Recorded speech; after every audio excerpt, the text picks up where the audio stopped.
excerpts that I put out, the Take a Peek at Geek. It's fun. It's fun to, give everybody a kind of glimpse into what we've been doing for a couple weeks now and why it seems to matter. And I also wanted to let you in on a little bit of a preview. So we're at week 6. That means you have from now till we have 3 weeks where I want you to think about the FAQs. Well, you've got to give me the A's and I'll give you the Q's. In other words, we're going to do something where every 10th episode, if it gets really big, we can do it every 5th, but at least for now, every 10th episode, we are going to make a point of making the entire episode about answering your questions. So all you need to do is email jennifer@asperkids.com and put in the subject line, Speaking Geek FAQ. And I'm going to pick as many as I possibly can to answer that 10th week. And if I can get it to be live, so much the better. We'll see. But for sure, we're going to definitely do that on the 10th. So I want you to absolutely, just do it now while you're thinking of it. Remember, Ohio only handled it once. You've been asked right now. So when you're listening to this or watching this, if you're thinking, "Ooh, yeah, actually I do have a question," then I want you to write it down right now. And I don't care what it is. If you've read The Sister to the Spectrum, dudes, seriously, I'm telling you, just pretend you're buying it for a sister or whatever, because there's really good stuff in there for you. Then you know what the secret box is, right? So this is your secret box. This is me, and I'm willing to answer anything that is pertinent, and that is, I'm not squeamish. So I kind of love the fact that I have a 12-year-old daughter. She's my oldest, and now is the right time to say, what? You can't possibly have a 12-year-old daughter. I was young. So anyway, she, one of the coolest things about her, and there are many cool things, is that she'll say, Mom, I really can't ask you anything, and you'll just, talk to me about it. It's no big deal. Kind of, shouldn't that be the whole world? I think so. I don't know. It's just me.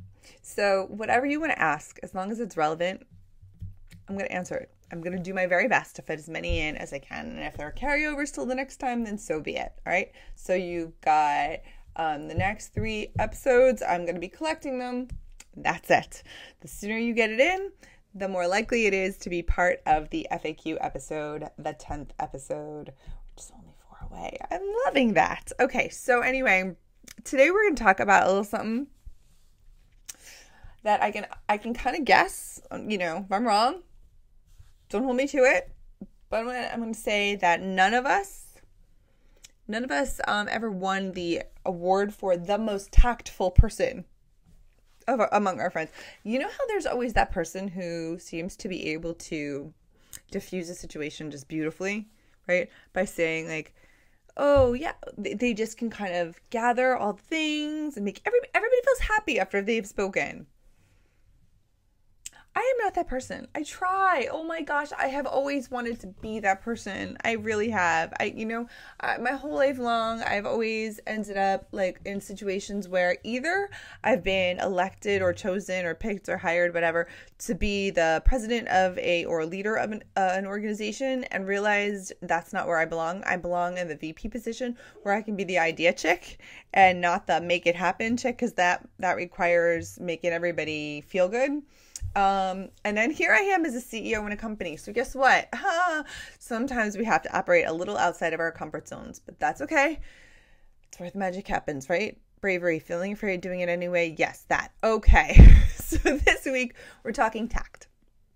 Now, I'm going to tell you, there is a lot of debate, disagreement on, white lies. Are white lies lies? Are they okay? Whatever. I have my actual psychiatrist. I call him Dumbledore in the books, so you'll see that pop up. He's an Aspie himself, and he'll say, what do Aspies call white lies? We call them lies. That is true. We do. So here's the thing. I don't believe in white lies. What I believe in is tact. Tact is knowing how, when, or whether to say what we are thinking. And I'm going to tell you right now, before I forget, this comes specifically from the aka Secret Book of Social Rules. You'll see the cover at the end of the podcast. Because see, the thing is that we can be dishonest. We can be. There's a myth that we can't be. We can be. We're just very bad at it. So it's important to understand that being honest is not the same thing as speaking every thought that comes into our heads, right? And that's where you get that joke, like, caution, mouth operates faster than brain. And sometimes that's true. So you want to hear a really simple, this is a speaker's trick, a professional speaker's trick.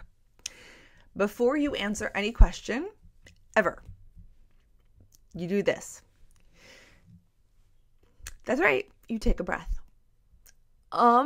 Is distracting and sounds, uncertain, right? And it kind of takes away from the authority and the knowledge of what you're going to say. But taking a breath, that simple addition of a couple of extra seconds of mindfulness, allows you the space to think, okay, what I'm thinking in response to what I've either been asked or what the situation calls for, I've got to run it past the triple filter test. If you've read Secret Book, you know the triple filter test.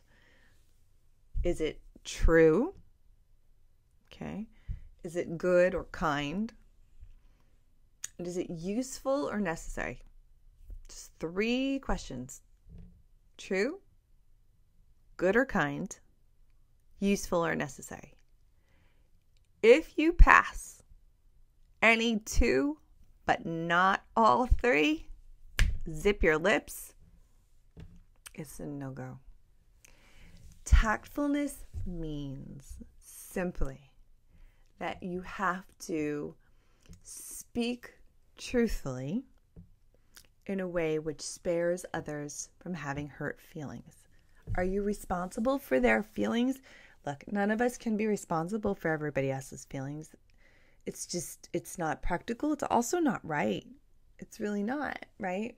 But you also know from a rule book, the way people operate is think, feel, do. People have thoughts in response to our actions. So while we are not responsible directly for how they are feeling, we are often responsible, at least in part, for what they're thinking about us, about themselves, and therefore what feelings they feel and what actions they put forth. That's not a matter of guilt, that's a matter of power. It means that we get to decide in any given situation when or whether we ought to say what we're thinking. Your thoughts are no less valid just because you haven't spoken them aloud. And sometimes if you have that urge where like, but I gotta, and I get that, you know what? That's called the notes feature on your iPhone, your iPad, or your notebook. Write it down. It's okay. Get it out if you have to. That's fine. The issue is when someone's asking you, a question, you owe them an honest answer, I think. A big, and we can't get into it today, but a big important tool from Rulebook is saying it in sandwiches. I can't emphasize enough the import of spending some time on that chapter. It's how to give that feedback that is, honest and good and kind and truthful, but still could be a little ouchy. This is how you do it.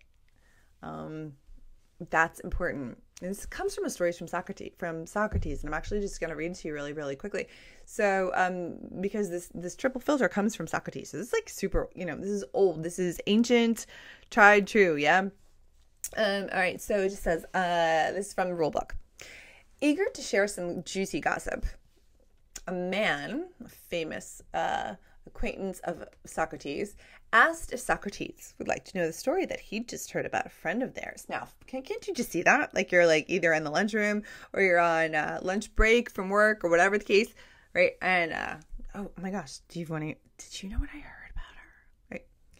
Socrates replied that before the man spoke, he needed to pass the triple filter test. The first filter, he replied, was truth. Have you made absolutely sure that what you're about to say is true? Because obviously just because someone else said it's true doesn't mean it's true, right? Man shook his head. No, well, I actually just heard it, and Socrates cut him off. Okay, so you don't know for certain that it's true. All right, so is this thing that you want to say good or kind? And the man said, no, actually, it's just the opposite. And you see, Socrates stopped him again. So you're not certain that it's true, and it's not good or kind. One filter still remains. So, we'll see. Is it useful or necessary? The man slumped. No, well, not really. It's fun. It's interesting, but Well then, said Socrates, turning on his heel, if what you want to say is neither true, nor good, nor kind, nor useful or necessary, please don't say anything at all. If it's not those things, if it passes the filters, please do speak up. If not, find a tactful way, and that's saying it in sandwiches, to get the truth across. Because you don't need to say everything you know. So here's the thing. There's always a way, and this is why I don't believe in white lies. I believe that a white lie is a lie. It is. And what I believe instead is in tact, in finding that in almost every action, you can find something positive to commend, right? So if your great Aunt Martha gives you like fuchsia pants and you're a dude, you don't really want fuchsia pants, maybe. So that's okay. You can say, Aunt Martha, you know what? You must have really spent a lot of time going out there and looking for something that was bright and colorful. I thank you for that. It was really kind of you. You never said, I love them. You just thanked her for her effort.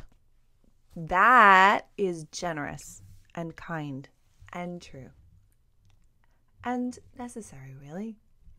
So, okay, well, what about those moments where you're like, they're asking me. Okay, right. So your friend's like, your friend has a pair of new jeans and they're too tight.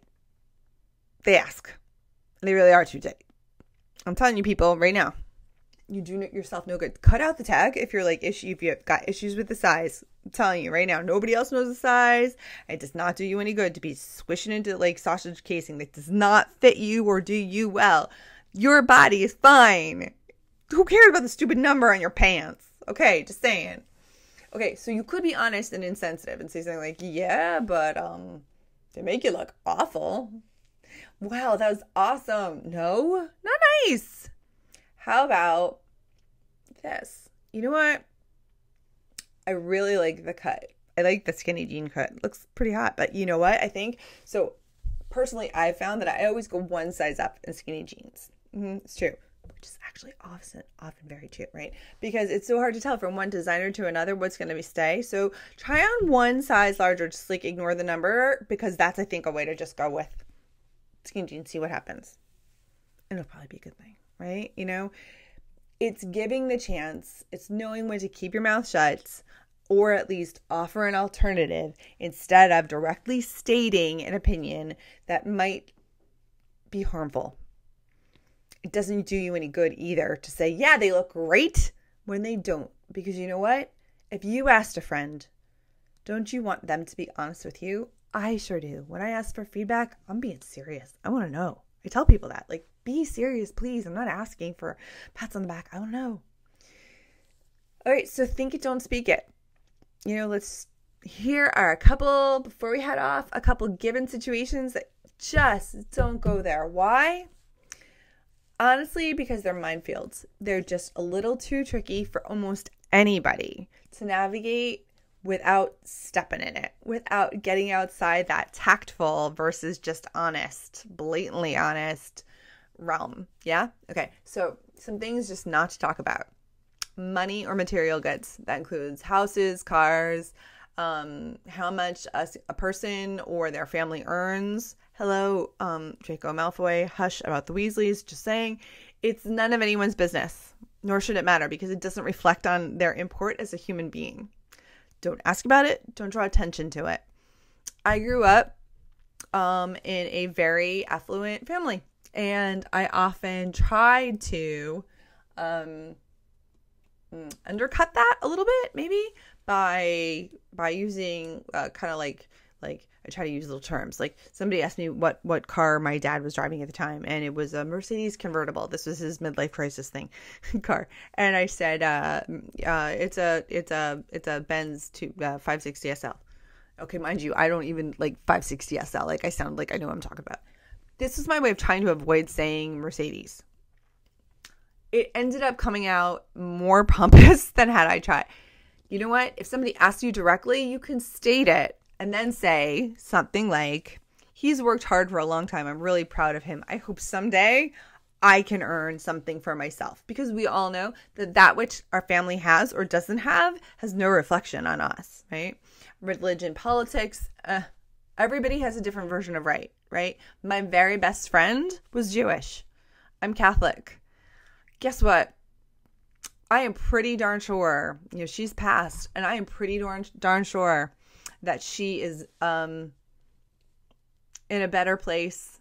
And if my religion were to discredit that, or hers were to, I'd say, I'm sorry, I disagree with everybody.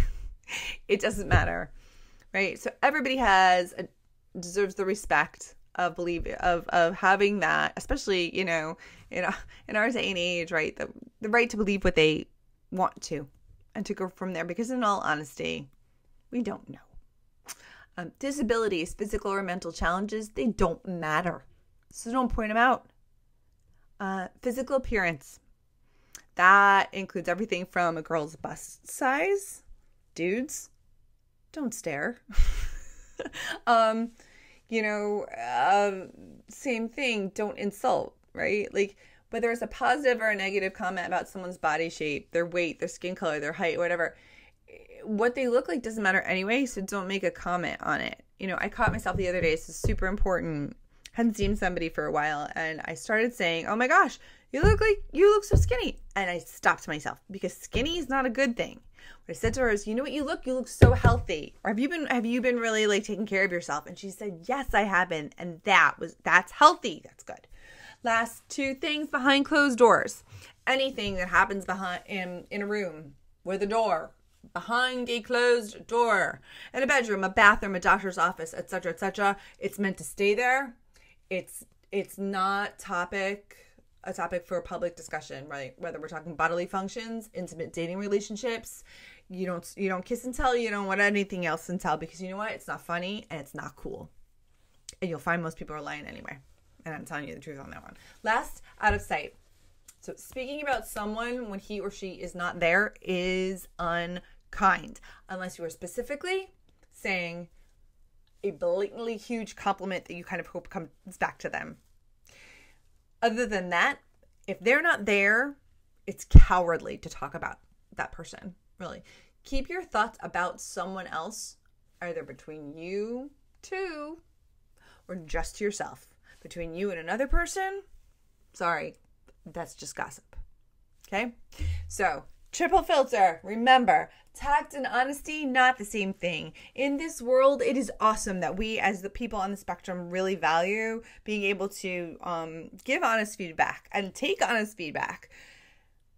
But honesty and tact, not always the same thing.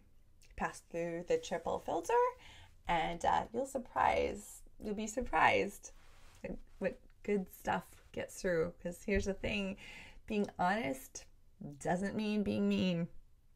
Being real doesn't mean saying everything. So be careful, guys.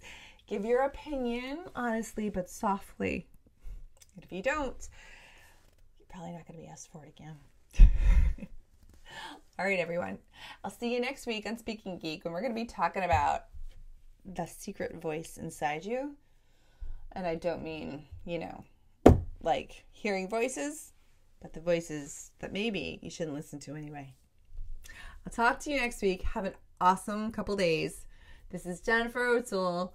All the good stuff at asperkids.com. Doesn't matter if you're a kid. Doesn't matter if you're really an Aspie. It's translating the typical for the human spectrum. Take care, everyone. Bye.